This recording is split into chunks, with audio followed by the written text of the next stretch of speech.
C'est un conte de fées 2.0, ou comment la viralité des réseaux sociaux peut mener au succès en une nuit. Inès Reg, jeune humoriste de 27 ans, écumait les petites scènes dans l'espoir d'être un jour en haut de l'affiche. Le soir du 21 août 2019, elle poste sur Instagram, comme elle le fait souvent, une de ses improvisations, sans imaginer que ce geste anodin va faire basculer sa vie. Je filme beaucoup des moments de vie, etc. avec mon mari. Là, je vais pour lui demander on sort ce soir, je me suis acheté de nouveaux habits, on sort ce soir, qu'est-ce que t'as prévu? Et du coup, je décide de filmer ce moment. Il le sait que vous filmez? Au début, il ne le sait pas du tout. Je la publie donc le soir au restaurant, il est 22h. Et je sens à ce moment-là, déjà, qu'il se passe quelque chose d'exceptionnel. La vidéo, elle a peut-être 10 minutes, elle est à plus de 100 000 vues, c'est incroyable. Le lendemain matin, je me réveille et là, je vois que mon Instagram avait complètement explosé. J'arrivais même pas à ouvrir Instagram tellement j'ai l'impression d'être un trader, ça ne faisait que bouger comme ça, comme ça, comme ça. Je regardais Kevin et je lui dis, il y a un problème là, Instagram, il bug et tout, qu'est-ce qui se passe? Elle est partagée partout, elle est sous-titrée en Angleterre, aux États-Unis, en Chine. Vous êtes à combien de vues, là, actuellement? Là, on a fait plus de 30 millions de vues. Il y a une peur, vite vue, mais vite oubliée aussi. C'est ça. Que ça fasse pchit. Exactement. Tout le monde a dit que cette vidéo était la vidéo buzz. Et ça m'a mis des frissons la première fois où j'ai entendu ça, parce que le buzz, c'est éphémère.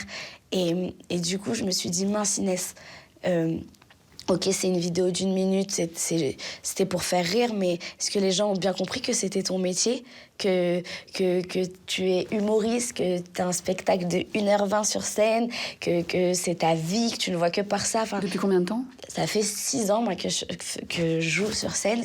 Heureusement qu'en fait, que ça arrivait maintenant. Et que c'est pas arrivé plus tôt? Ouh, ce serait arrivé plus tôt. Ce serait arrivé plus tôt, j'aurais fait seulement un buzz. Et ça se serait éteint, genre comme un feu de paille. Ça aurait été là, genre, waouh! En fait, c'est pas ouf. C'est comme la fameuse phrase que Nabila, par exemple, le Halo de Nabila, ou il y en a eu plein des comme ça. Et je me disais, il faut absolument que j'arrive à attraper ce moment et leur montrer qu'il y a un vrai travail derrière et un vrai métier. Là, vous deviez jouer dans une salle de 200 places. C'est ça. On en est où maintenant? Une tournée en province, les Zéniths. Je ne m'en remets pas. Qui est Kevin? Kevin, c'est mon mari. C'est mon mari, c'est l'homme qui partage ma vie depuis 4 ans maintenant. C'est mon co-auteur. Ah, donc il est dans le métier aussi? Il est dans le métier, il est humoriste aussi. On s'est rencontrés comme ça. Le décalage n'est pas trop difficile? Non, le décalage n'est pas difficile. Je me suis longtemps posé cette question, hein, moi-même, même pour juste mon couple, en vrai. Il n'est pas jaloux? C'est un peu compliqué, peut-être, on se dit, mais pas du tout. On fait qu'un, donc si je monte, il monte avec moi, quoi qu'il arrive. Vous vous inspirez beaucoup de votre vie avec lui, justement, que ce soit dans votre spectacle, dans vos vidéos. Vous êtes aussi insupportable dans la vraie vie que dans les vidéos, dans le spectacle? Je suis insupportable, mais mignonne quand même. Vous avez grandi où? J'ai grandi dans le 91, à Grigny. Ma mère, elle est responsable dans une boutique de déco. Et mon père, il a une usine où il vend des pâtes, de la farine, des matières premières. Et comment vous en êtes arrivé à faire de l'humour? Qu'est-ce qui vous a donné envie? Un jour, j'ai ramené les félicitations, je crois que c'était en 4e. Et puis en cadeau, j'ai eu les places pour aller voir le Jamel Comedy Club avec toutes mes amies. Et là, c'est le coup de cœur.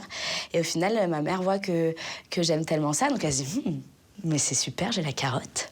Écoute, ma fille, à chaque fois que tu vas bien travailler, je t'emmènerai voir un spectacle d'humour. Et qu'est-ce qui finalement a fait que vous vous êtes lancée? Je me suis lancée grâce à ma sœur. Elle décide de m'offrir pour Noël. Elle m'a loué la salle du Petit Gymnase, une salle à 90 places. Et donc, du coup, elle m'offre ça pour Noël. Et elle me dit, c'est simple, t'as 2 mois pour écrire un spectacle. Et si tu fais rire les gens, tu me promets de te lancer.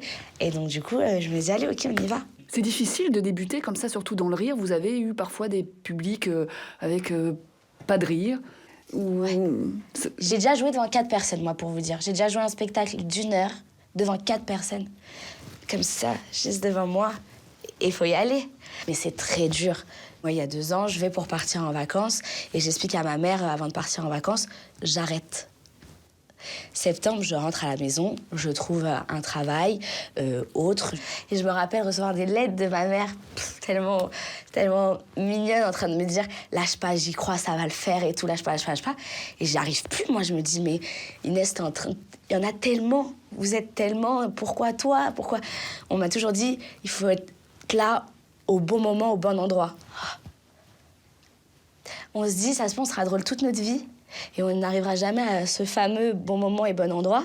Et je me rends compte aujourd'hui que le bon moment et le bon endroit, c'était mon salon, quoi. C'est dingue.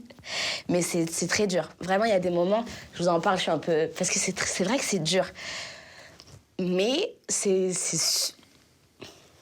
Je me dis, s'il n'y avait pas ces moments, ce serait pas aussi beau. L'expression de la vidéo, les paillettes, vous l'avez déjà entendu, employée dans la rue? Je l'ai entendu plein de fois. Et du coup, on m'envoie beaucoup de messages en me disant... voilà, celui que j'ai reçu ce matin, par exemple, c'est je suis passée devant une école maternelle et j'ai vu des petits, ils devaient avoir 4 ans, grand max, chanter « Kevin, mets des paillettes dans ma vie ». Il y a eu une volonté de récupération de certaines marques? Oui. Au début, j'ai ce petit truc avec ces équipetti où je me dis « Oh, trop marrant, regarde, telle marque a fait une pub en ressortant ma phrase. Oh, là aussi, oh, là aussi. » Il y a eu Interflora, Burger King. Oui, le Roi Merlin pour les moulures, la peinture paillettes et tout. Et des énormes panneaux publicitaires comme ça dans les magasins. J'ai une marque de sous-vêtements, Undies, qui a repris cette phrase. Et on s'est retrouvés à faire des caleçons avec écrit « Je vais te mettre des paillettes ». Non. Non, non, non, non, non, je veux pas. C'est pas un business que j'ai fait, c'est une vidéo Instagram gratuite, mais ça m'appartient. C'est sorti de ma tête, par ma bouche, c'est à moi. Et ça a été quoi votre contre-attaque alors?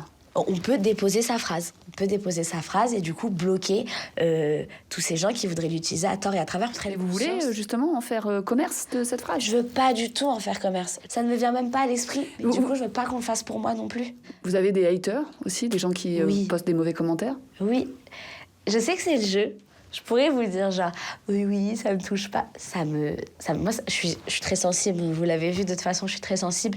Ah, faut avoir l'air insolide. Je me fais terminer, comme vous avez le poids, les dents. Je veux dire, physiquement, il n'y a rien qui n'ait pas été critiqué sur ma personne. Beaucoup sur mon mariage avec Kevin aussi. Mais qu'est-ce qu'on reproche à votre mariage avec Kevin? Eh ben, on nous reproche la mixité. Et ouais. Vous êtes de quelle origine, vous? Je suis algérienne. Et Kevin est français du Nord. Voilà, j'ai un mariage mix et ça embête beaucoup de monde. Et des deux côtés, hein. C'est vrai que ça fait mal et à la fois, des fois, je me dis, Inès, est-ce que tu vas vraiment te concentrer sur ça, donner de l'importance à ça, lorsque tu vis, c'est incroyable, c'est limite égoïste de ma part de dire genre, je suis triste parce que les gens ils disent ça de moi. Mais est-ce que t'es triste parce que les gens ils remplissent ta salle? Dernière question, est-ce que vous avez des moulures au plafond maintenant? Que vous remplissez les salles et que vous gagnez plein d'argent? J'ai pas de moulure au plafond. Avec Kevin, le jour où on déménagera, je lui ferai poser des moulures au plafond. Vous ferez une vidéo? Bah, bien entendu.